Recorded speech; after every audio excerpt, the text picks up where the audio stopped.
ವಿಜಯಪುರದ ಜ್ಞಾನ ಯೋಗಾಶ್ರಮದ ಸಿದ್ದೇಶ್ವರ ಸ್ವಾಮೀಜಿ ಜ್ಞಾನದ ದಾಸೋಹಿ, ಬದುಕಿನುದ್ದಕ್ಕೂ ಸ್ವಾಭಿಮಾನಿಯಾಗಿ ಸ್ವಾವಲಂಬಿ ಬದುಕು ನಡೆಸಿದ ನಿರ್ಮೋಹಿ. ಮನಸ್ಸು ಶುದ್ಧಿ ಇರಬೇಕು, ಅಂತರಂಗ ಬಹಿರಂಗವನ್ನ ಕೆಡಿಸಿಕೊಳ್ಳಬಾರದು ಅಂತ ಪಾಠ ಮಾಡಿದ ಗುರುದೈವ. ಕೆಟ್ಟದಾರಿ ಹಿಡಿದು ಮೋಸ, ವಂಚನೆ, ಅಸೂಯೆಯಲ್ಲಿ ಮುಳುಗಿದ್ದ ಮನುಷ್ಯರನ್ನ ಸರಿದಾರಿಗೆ ತಂದು ಬಿಟ್ಟ ಮಹಾನ್ ಸಂತ. ಇವರು ನಮ್ಮನ್ನು ಅಗಲಿ ಶಿವನ ಪಾದದಲ್ಲಿ ಲೀನರಾಗಿದ್ದಾರೆ. ಇವರ ಇಷ್ಟದಂತೆಯೇ ಅಂತ್ಯ ಸಂಸ್ಕಾರ ನೆರವೇರಿದೆ. ಸರಳತೆ, ಸಜ್ಜನಿಕೆಯ ಸಂತ ಸಿದ್ದೇಶ್ವರ ಸ್ವಾಮೀಜಿ ಅವರ ಆಸೆಯಂತೆ ನದಿ, ಸಮುದ್ರಕ್ಕೆ ಚಿತಾಭಸ್ಮ ಬಿಡಲು ಅವಕಾಶ ನೀಡಲಾಗಿದೆ. ಇಂದು ಮಡಿಕೆಯಲ್ಲಿ ಚಿತಾಭಸ್ಮ ಸಂಗ್ರಹಿಸಲು ಭಕ್ತರಿಗೆ ಅವಕಾಶ ನೀಡಲಾಗಿದೆ. ಮೈಸೂರಿನ ಕುವೆಂಪು ನಗರದ A&B ಬ್ಲಾಕ್ನ ನಿವಾಸಿ ಪೂರ್ಣಿಮಾ ಎನ್ನುವವರ ಮನೆಯಲ್ಲಿ ನಕಲಿ ಕೀ ಮಾಡಿಸಿ ಡಿಸೆಂಬರ್ 31ರಂದು 7.5 ಲಕ್ಷ ಮೌಲ್ಯದ ಚಿನ್ನಾಭರಣ ಸೇರಿ 12,000 ರೂಪಾಯಿ ಕಳ್ಳತನ ಮಾಡಿದ್ದರು. ಈ ಬಗ್ಗೆ ಪೂರ್ಣಿಮಾ ಕುವೆಂಪು ನಗರ ಪೊಲೀಸ್ ಠಾಣೆಯಲ್ಲಿ ದೂರು ದಾಖಲಿಸಿದ್ದರು. ಅವರ ದೂರಿನನ್ವಯ ಪೊಲೀಸರು ಕಳ್ಳರ ಕಾರ್ಯಾಚರಣೆಗೆ ಇಳಿದಿದ್ದು, ಇದೀಗ ಕಳ್ಳರು ಕಂಬಿಯ ಹಿಂದೆ ಹೋಗಿದ್ದಾರೆ. ಪೂರ್ಣಿಮಾ ಮನೆಗೆ ಬರುತ್ತಿದ್ದ ಆರೋಪಿ ಅಮೃತ ಪೂರ್ಣಿಮಾ ಅವರಿಗೆ ಡ್ರೈವಿಂಗ್ ಹೇಳಿಕೊಡುತ್ತಿದ್ದರು. ಈ ವೇಳೆ ಮನೆಯಲ್ಲಿ ಚಿನ್ನಾಭರಣ, ನಗದು ಇರುವ ಬಗ್ಗೆ ಗೊತ್ತಾಗಿದ್ದು, ಆರೋಪಿ ಅಮೃತ ಜೊತೆಗೆ ಅಶ್ವಿನಿ, ಶ್ರುತಿ ಎಂಬ 3 ಮಹಿಳೆಯರು ಸೇರಿ ಈ ಕೃತ್ಯವನ್ನ ಮಾಡಿದ್ದಾರೆ. ಇನ್ನು ಕಳ್ಳತನಕ್ಕೆ ಬಳಸಿದ್ದ ಸ್ಕೂಟರ್ ಹಾಗೂ 3 ಮೊಬೈಲ್ ಅನ್ನು ವಶಕ್ಕೆ ಪಡೆಯಲಾಗಿದೆ. ಗದಗ ತಾಲೂಕಿನಲ್ಲಿ ಪ್ರತಿ ವರ್ಷ ಬೃಹತ್ ಹೊಂಡಗಳಲ್ಲಿ ಬಿದ್ದು ಯುವಕರು, ಮಕ್ಕಳು ಬಲಿಯಾಗ್ತಿದ್ದಾರೆ. ಆದರೆ ಸಾವಿನ ಹೊಂಡಗಳ ಬಗ್ಗೆ ಗಣಿ ಹಾಗೂ ಕಂದಾಯ ಇಲಾಖೆ ಅಧಿಕಾರಿಗಳು ಕಠಿಣ ಕ್ರಮಕ್ಕೆ ಮುಂದಾಗುತ್ತಿಲ್ಲ. ಯುವಕರು, ಮಕ್ಕಳು ಬಲಿಯಾಗುತ್ತಿದ್ರೂ ಅಧಿಕಾರಿಗಳು ಎಚ್ಚೆತ್ತುಕೊಳ್ಳುತ್ತಿಲ್ಲ. ಈಗ ನಿರಂತರ ಮಳೆಯಿಂದಾಗಿ ತುಂಬಿದ ಬೃಹತ್ ಹೊಂಡಗಳು ಮತ್ತೆ ಬಲಿಗಾಗಿ ಕಾಯುತ್ತಿವೆ. ಇನ್ನಾದರೂ ಅಧಿಕಾರಿಗಳು ಎಚ್ಚೆತ್ತುಕೊಳ್ಳಲಿ ಅಂತ ಜನರು ಆಕ್ರೋಶ ಹೊರಹಾಕಿದ್ದಾರೆ. ಗದಗ ತಾಲೂಕಿನ ಹುಲಕೋಟೆ, ತುರ್ತಕೋಟಿ, ದುಂದೂರ, ಚಿಕ್ಕಹಂದಿಗೋಳ, ನಾಗಾವಿ ಸೇರಿದಂತೆ ಹಲವು ಗ್ರಾಮಗಳಲ್ಲಿ ಕಾನೂನು ಬಾಹಿರ ಮಣ್ಣು ಗಣಿಗಾರಿಕೆ ಎಗ್ಗಿಲ್ಲದೆ ಸಾಗಿದೆ. ಜಮೀನು ಸಮತಟ್ಟು ಮಾಡುವುದಾಗಿ ಅನುಮತಿ ಪಡೆದ ಮಣ್ಣು ಲೂಟಿಕೋರರು ಸಿಕ್ಕಾಪಟ್ಟೆ ಮಣ್ಣು ಲೂಟಿ ಮಾಡಿ ಬೃಹತ್ ಹೊಂಡಗಳನ್ನು ನಿರ್ಮಾಣ ಮಾಡುತ್ತಿದ್ದಾರೆ. ಸಿದ್ದೇಶ್ವರ ಸ್ವಾಮೀಜಿಗಳ ಚಿತಾಭಸ್ಮವನ್ನು ಭಕ್ತರಿಗೆ ನೀಡುವುದಿಲ್ಲ ಎಂದು ಜ್ಞಾನ ಯೋಗಾಶ್ರಮದ ಅಧ್ಯಕ್ಷ ಬಸವಲಿಂಗ ಸ್ವಾಮೀಜಿ ಸ್ಪಷ್ಟಪಡಿಸಿದ್ದಾರೆ. ನಿನ್ನೆ ಜ್ಞಾನ ಯೋಗಾಶ್ರಮದ ಆವರಣದಲ್ಲಿ ಶತಮಾನದ ಸಂತ ಸಿದ್ದೇಶ್ವರ ಸ್ವಾಮೀಜಿ ಅಂತ್ಯ ಸಂಸ್ಕಾರದ ಬಳಿಕ ಕಣ್ಣೇರಿ ಮಠದ ಸ್ವಾಮೀಜಿಗಳು ಚಿತಾಭಸ್ಮವನ್ನು ಭಕ್ತರಿಗೆ ನೀಡುವುದಾಗಿ ಹೇಳಿದ್ದರು. ಆದರೆ ಇಂದು ಬಸವಲಿಂಗ ಸ್ವಾಮೀಜಿ ಮಾತನಾಡಿ ಭಕ್ತರಿಗೆ ಚಿತಾಭಸ್ಮವನ್ನು ನೀಡುವುದಿಲ್ಲ ಎಂದಿದ್ದಾರೆ. ಸಿದ್ದೇಶ್ವರ ಸ್ವಾಮೀಜಿಗಳ ಅನತೆಯಂತೆ ನಾವು ಯಾವುದೇ ಚಿತಾಭಸ್ಮವನ್ನು ನೀಡಲ್ಲ. ಭಕ್ತರು ಬೇಕಾದರೆ ಹೊರಗಿನಿಂದ ವಿಭೂತಿಯನ್ನು ತಂದು ಅಂತ್ಯಕ್ರಿಯೆ ನಡೆಸಿದ ಜಾಗದಲ್ಲಿಟ್ಟು ಅದನ್ನೇ ಭಸ್ಮವೆಂದು ಭಾವಿಸಿ ಒಯ್ಯಬೇಕು ಎಂದಿದ್ದಾರೆ. ಪಾಕಿಸ್ತಾನದಲ್ಲಿ ಆರ್ಥಿಕ ಬಿಕ್ಕಟ್ಟು ಎದುರಾಗಿದೆ.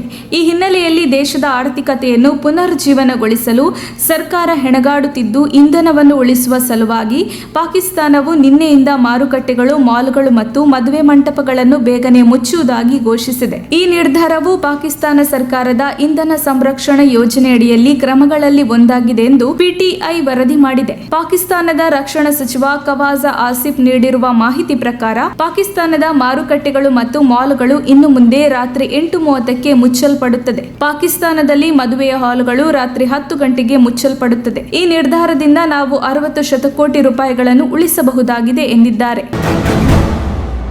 ಬೆಂಗಳೂರಿನಲ್ಲಿ 4.50 ಲಕ್ಷ ಮೌಲ್ಯದ ನಕಲಿ ನೋಟುಗಳನ್ನು ಪೊಲೀಸರು ವಶಪಡಿಸಿಕೊಂಡಿದ್ದು, ಇಬ್ಬರನ್ನು ಬಂಧಿಸಿದ್ದಾರೆ. ಹೊಸ ವರ್ಷದ ದಿನದಂದು ವಾಹನ ತಪಾಸಣೆ ನಡೆಸುತ್ತಿದ್ದ ಪೊಲೀಸರು ನಕಲಿ ನೋಟು ತಂದಿದ್ದ ಇಬ್ಬರನ್ನು ಬಂಧಿಸಿದ್ದಾರೆ. ಪೊಲೀಸರನ್ನು ಕಂಡಾಗ ಸ್ಕೂಟರ್ನಲ್ಲಿ ಬರುತ್ತಿದ್ದ ಇಬ್ಬರು ಓಡಿ ಹೋಗಿದ್ದಾರೆ. ಆಗ BC ರೋಡಿನ 32 ವರ್ಷದ ರಾಜಿಮ್ ಅಲಿಯಾಸ್ ನಜ್ಬುದ್ದೀನ್ ಅಲಿಯಾಸ್ ನಿಜಾಮ್ ಮತ್ತು 31 ವರ್ಷದ ಜಪ್ಪುವಿನ ರಬಿ ಬಂಧಿತರು. ಬೆಂಗಳೂರಿನ ಡೆನಿಯಲ್ ಎಂಬಾತನಿಂದ ನಕಲಿ ನೋಟುಗಳನ್ನು ಖರೀದಿಸಿರುವುದಾಗಿ ಇಬ್ಬರು ತನಿಖೆಯಲ್ಲಿ ತಿಳಿಸಿದ್ದಾರೆ. ಈಗಾಗಲೇ ಮತ್ತೊಂದು ಪ್ರಕರಣದಲ್ಲಿ ಡೆನಿಯಲ್ ನನ್ನು ಪೊಲೀಸರು ಬಂಧಿಸಿದ್ದರು. ಕೊಯಮತ್ತೂರಿನಲ್ಲಿ ನಕಲಿ ನೋಟುಗಳನ್ನು ಮುದ್ರಿಸಿದಾಗ ಸಾಲ ತೀರಿಸಲು ಈ ರೀತಿ ಮಾಡಿರುವುದಾಗಿ ಹೇಳಿದ್ದಾರೆ. ಡೆನಿಯಲ್ ಬಳಿ ಹೋಗಿ ಹಣ ಪಡೆದಿರುವುದಾಗಿ ಇಬ್ಬರು ತಪ್ಪೊಪ್ಪಿಕೊಂಡಿದ್ದಾರೆ. ಆರೋಪಿಗಳನ್ನು ನ್ಯಾಯಾಲಯಕ್ಕೆ ಹಾಜರುಪಡಿಸಿ ಪೊಲೀಸ್ ಕಸ್ಟಡಿಗೆ ಒಪ್ಪಿಸಲಾಗಿದೆ.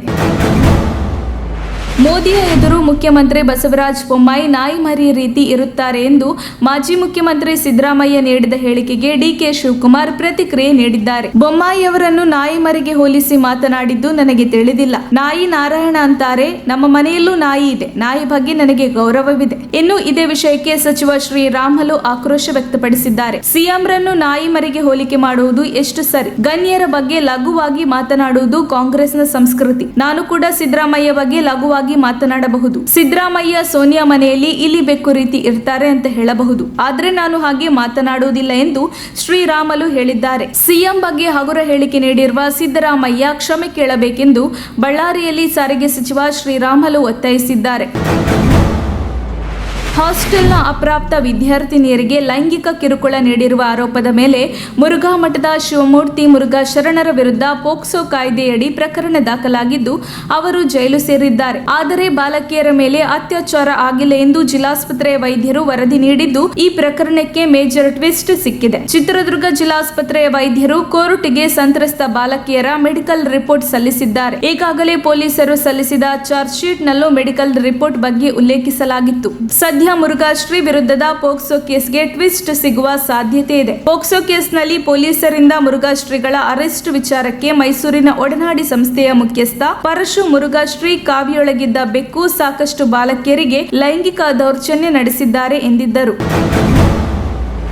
ಸಿಎಂ ರನ್ನ ಸಿದ್ದರಾಮಯ್ಯ ನಾಯಿಮರಿಗೆ ಹೋಲಿಸಿದ ವಿಚಾರಕ್ಕೆ ಸಂಬಂಧಿಸಿ ಬಳ್ಳಾರಿಯಲ್ಲಿ ಸಿಎಂ ಬಸವರಾಜ ಬೊಮ್ಮಾಯಿ ತಿರುಗೇಟು ನೀಡಿದ್ದಾರೆ. ಇದು ವಿಪಕ್ಷ ನಾಯಕ ಸಿದ್ದರಾಮಯ್ಯ ಅವರ ವ್ಯಕ್ತಿತ್ವ ತೋರಿಸುತ್ತೆ. ನಾಯಿ ನಿಯತ್ತಿನ ಪ್ರಾಣಿ ಎಂಬುದು ಅವರಿಗೆ ಗೊತ್ತಿಲ್ಲ ಅನಿಸುತ್ತೆ. ಸಿದ್ದರಾಮಯ್ಯ ಹೇಳಿಕೆಗೆ ನಾಡಿನ ಜನರು ಉತ್ತರ ಕೊಡುತ್ತಾರೆ. ನಾನು ನಿಯತ್ತಾಗಿ ಸರ್ಕಾರ ನಡೆಸುತ್ತಿದ್ದೇನೆ. ಸಿದ್ದರಾಮಯ್ಯ ರೀತಿ ಸುಳ್ಳು ಹೇಳಿಕೊಂಡು ನಾನು ತಿರುಗುವುದಿಲ್ಲ ಎಂದು ಸಿಎಂ ಬಸವರಾಜ ಬೊಮ್ಮಾಯಿ ಸಿದ್ದರಾಮಯ್ಯಗೆ ತಿರುಗೇಟು ನೀಡಿದ್ದಾರೆ. ಮಾಜಿ ಸಿಎಂ ಸಿದ್ದರಾಮಯ್ಯ ಅವರ ಹಾಗೆ ನಾನು ಸಮಾಜ ಒಡೆಯುವ ಕೆಲಸ ಮಾಡುವುದಿಲ್ಲ, ಸೌಭಾಗ್ಯ ಕೊಡುತ್ತೇವೆ ಎಂದು ಹೇಳುವ ಮೂಲಕ ಸಿದ್ದರಾಮಯ್ಯನವರ ತರ ನಾನು ರಾಜ್ಯಕ್ಕೆ ದೌರ್ಭಾಗ್ಯ ನೀಡಿಲ್ಲ, ಈ ರೀತಿಯ ಕೆಲಸ ನಾನು ಮಾಡಿಲ್ಲ ಎಂದರು.